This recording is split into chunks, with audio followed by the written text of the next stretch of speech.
Mitt Romney, c'est le plus coriace selon vous? Je peux vous donner la réponse de la Maison-Blanche. Ils ont déjà fait leur choix. Ils ont déjà commencé des clips de publicité négative, negative advertising, ça se fait beaucoup aux États-Unis. Contre qui? Contre Mitt Romney.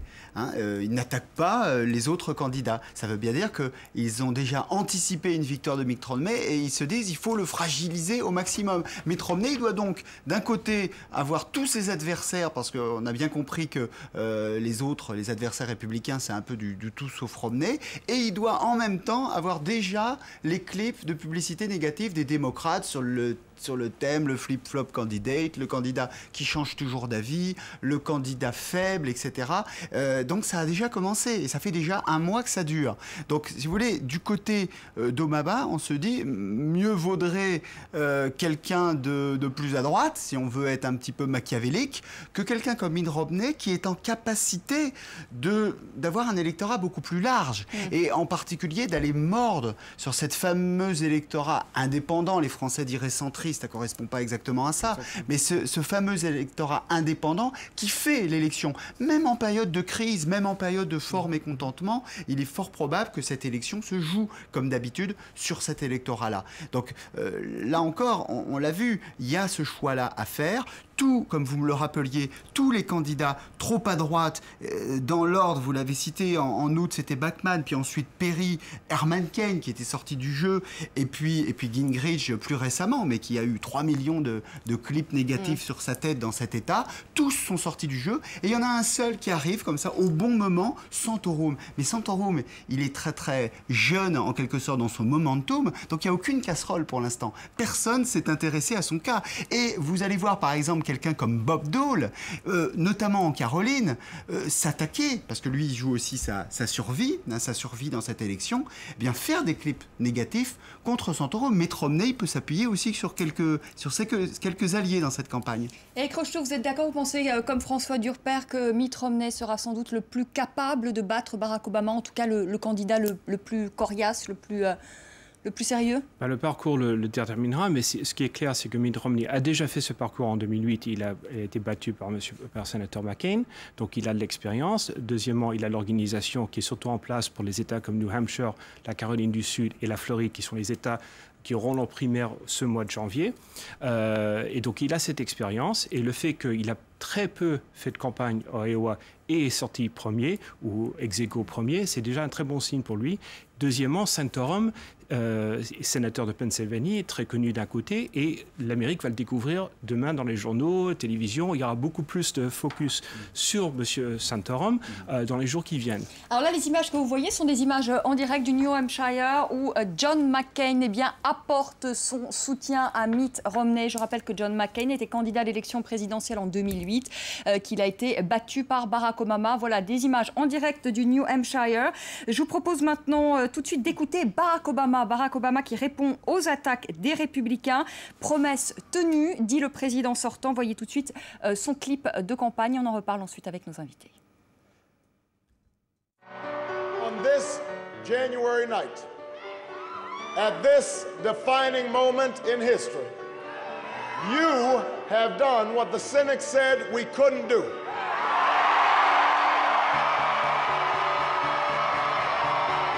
I'll be a president who finally makes health care affordable and available to every single American.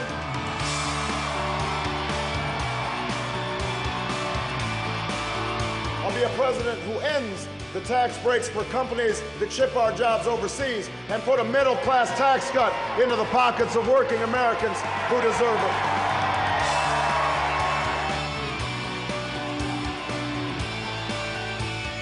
I'll be a president who harnesses the ingenuity of farmers and scientists and entrepreneurs to free this nation from the tyranny of oil once and for all.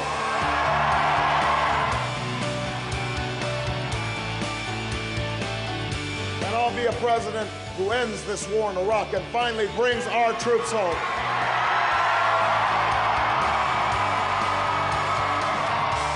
Tonight, we are one step closer to that vision of America because of what you did here in Iowa.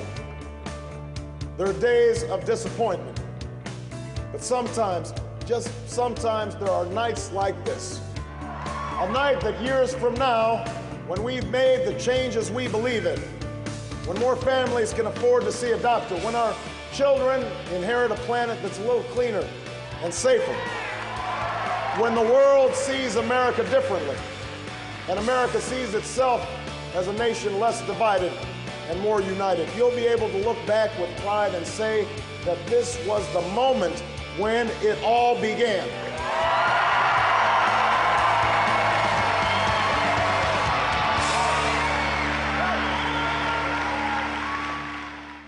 Éric Rocheteau, ce clip de campagne, ce sont les promesses tenues. Il revient sur toutes ces promesses. C'était dans l'Iowa, c'était en 2008 qu'il les a faites. Et aujourd'hui, on est en 2012. Il dit, je les ai tenues, ces promesses. Si c'est une publicité qui vient de sortir, on a la réponse à qui a peur de sortir une publicité comme ça aujourd'hui. Il a fait la réforme quand même du système de santé. Non, il a retiré les soldats d'Irak. Ce n'est pas une réforme de la santé. Ce qui est clair, c'est qu'il y a 4,3 000 milliards de dollars qui ont été dépensés dans les 3 ans de la présidence de M. Obama.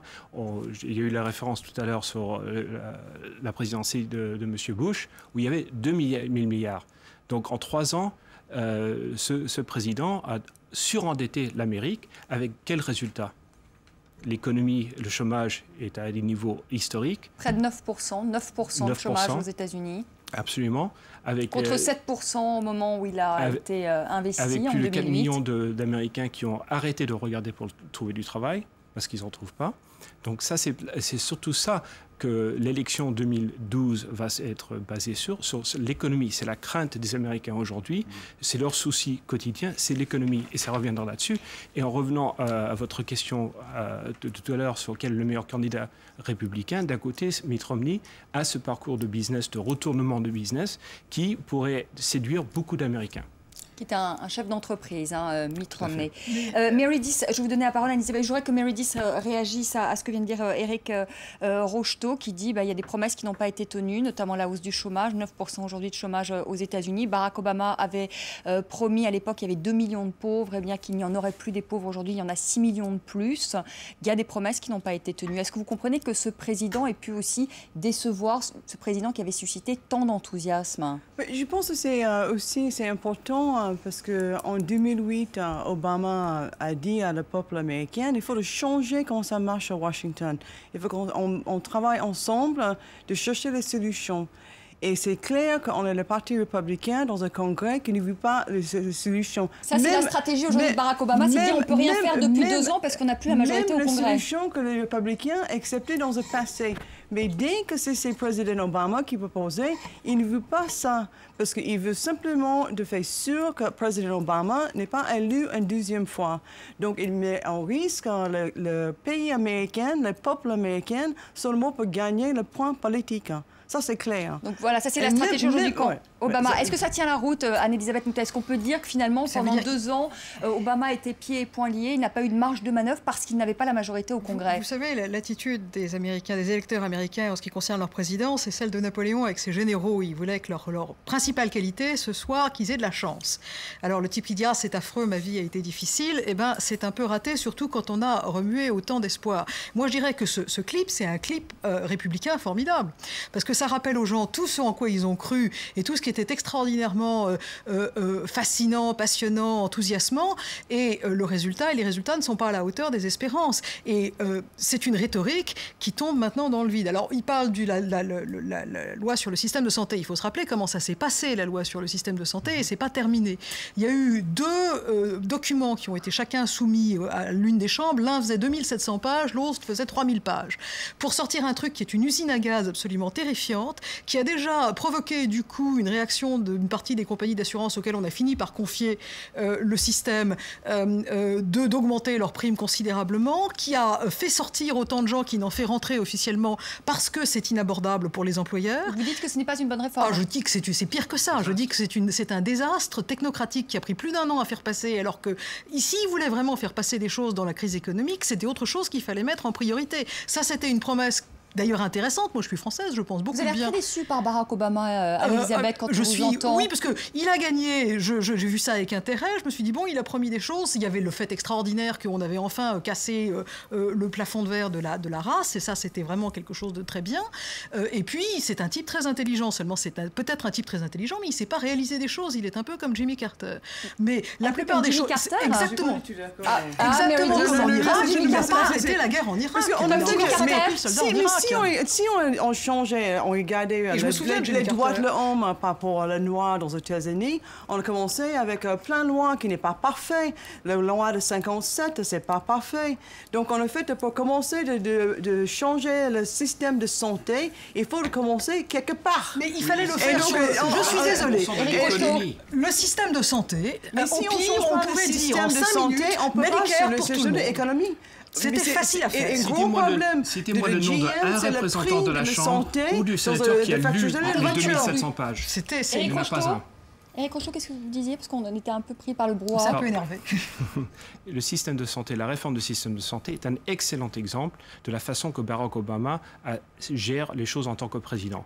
C'était pendant la période où il avait la majorité, le Parti démocrate avait la majorité absolue dans le Sénat et dans la Chambre des représentants, et ils ont choisi de travailler sans les républicains.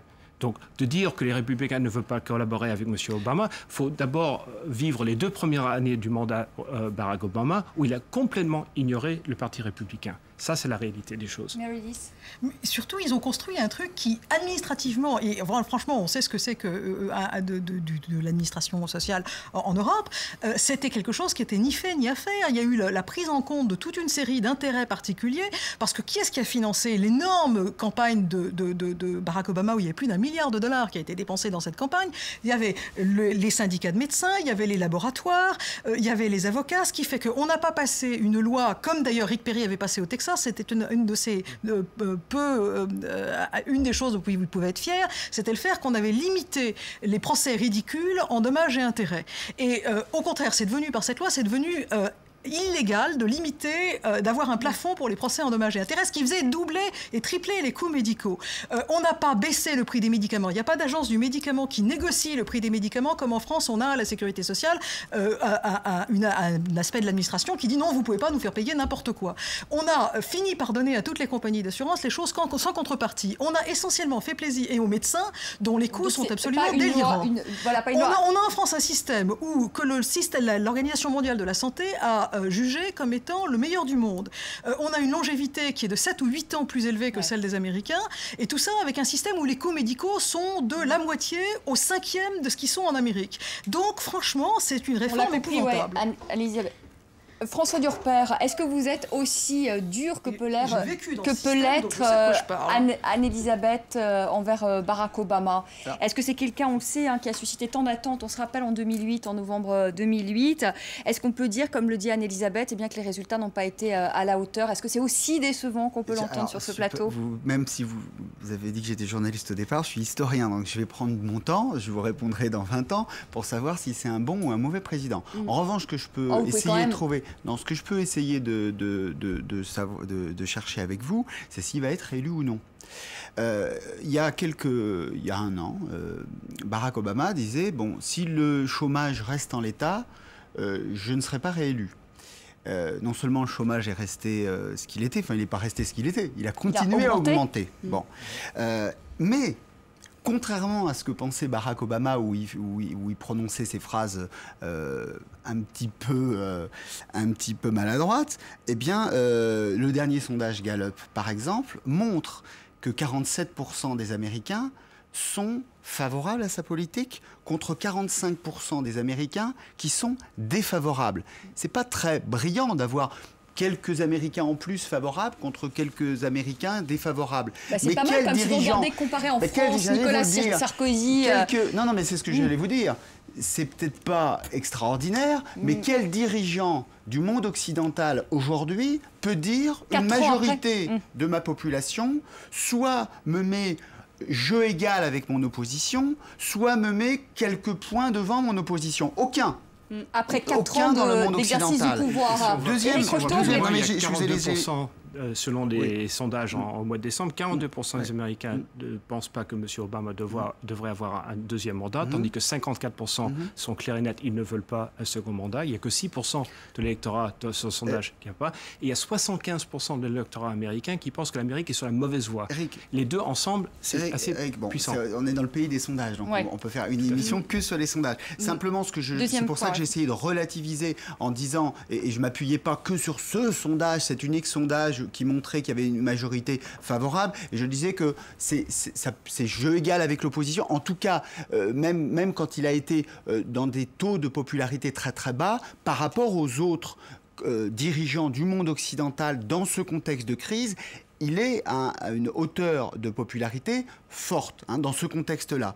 Deuxième élément, effectivement, ce qui est intéressant dans ce clip, que je ne juge pas sur le fond, je ne dis pas il a été un bon président, un mauvais président, ou il a effectivement tenu ou non ses promesses. Non, mais moi, je n'ai pas d'affect particulier. Je suis simplement en train d'essayer d'analyser ce clip. Et je me dis, vous parlez de Nicolas Sarkozy aujourd'hui, effectivement, certaines personnes qui ont été élues, Nicolas Sarkozy a été élu quelques mois avant Barack Obama, c'est intéressant ce clip. À aucun moment il est question de la crise. C'est-à-dire qu'à aucun moment Barack Obama a dit, écoutez, vous m'avez élu sur des promesses, j'ai pas pu les tenir parce que c'était la crise. Même s'il a tort, je ne juge pas sur le fond, et si on est républicain, on va dire qu'il a tort, il n'a pas tenu ses promesses. Il dit dans ce clip, voilà les promesses que j'ai faites en 2008, je les ai tenues, en dépit de la crise. C'est un positionnement, peut-être marketing, etc., que je ne juge pas. Mais je dis que sur le plan du marketing de communication, pour le coup, je ne trouve pas que c'est quelqu'un qui est dans la réaction et dans la peur, mais plutôt dans quelque chose d'assez offensif. Bien sûr, les situations sont différentes. Deuxième élément, qui à mon avis nous mettra peut-être plus d'accord. Ouais, parce qu'on arrive au terme de ce débat, j'aurais fait un rapide tour de table encore. Qui nous mettra peut-être plus d'accord. C'est que c'est plus facile d'être, et là pour le coup aux États-Unis, beaucoup plus qu'en France, d'être réélu. Par les institutions américaines. Parce que ça veut dire que souvent ils sont réélus. Pourquoi? Parce qu'au moment où, il y a 4 ans, il n'y avait pas de sortants. Il y avait donc des primaires de chaque côté. Hillary Clinton et Obama se sont déchirés. Mais du côté républicain, on se déchirait. Donc ça s'est annulé. Mais là, les républicains, ils sont dans cette course aux primaires qui est une course démocratique. Et pendant ce temps-là, Barack Obama, lui, peut commencer à tirer sur son Alors, si j'entends François Durper, Barack Obama a quand même de fortes chances d'être réélu. Éric Rocheteau, non. Vous allez me dire que non, que les républicains ont leur chance. Encore aujourd'hui. Bien sûr que les républicains ont leur chance. Un mot, parce qu'on arrive au terme de ce débat. Le mot-clé, c'est les indépendants. Parce que c'est ça qui va déterminer les élections. Les républicains vont voter pour M. Romney ou un autre. Beaucoup des démocrates, ceux qui ne sont pas totalement déçus, il y en a beaucoup, vont voter pour M. Obama. Les indépendants, c'est eux qui vont déterminer l'élection 2012. Et eux, ils sont très déçus. Meredith Gowan-Le Goff, vous êtes évidemment, vous pensez qu'il va être réélu, Barack Obama. Un mot, Anne-Elisabeth, un mot, vous pensez qu'il va être réélu? C'est du 50-50. 50-50. Merci beaucoup, merci à tous les quatre d'être venus sur le plateau du débat. On aura évidemment l'occasion encore d'en reparler de cette élection présidentielle aux États-Unis. Très belle soirée à vous. Je vous retrouve demain 19h10 pour une nouvelle émission.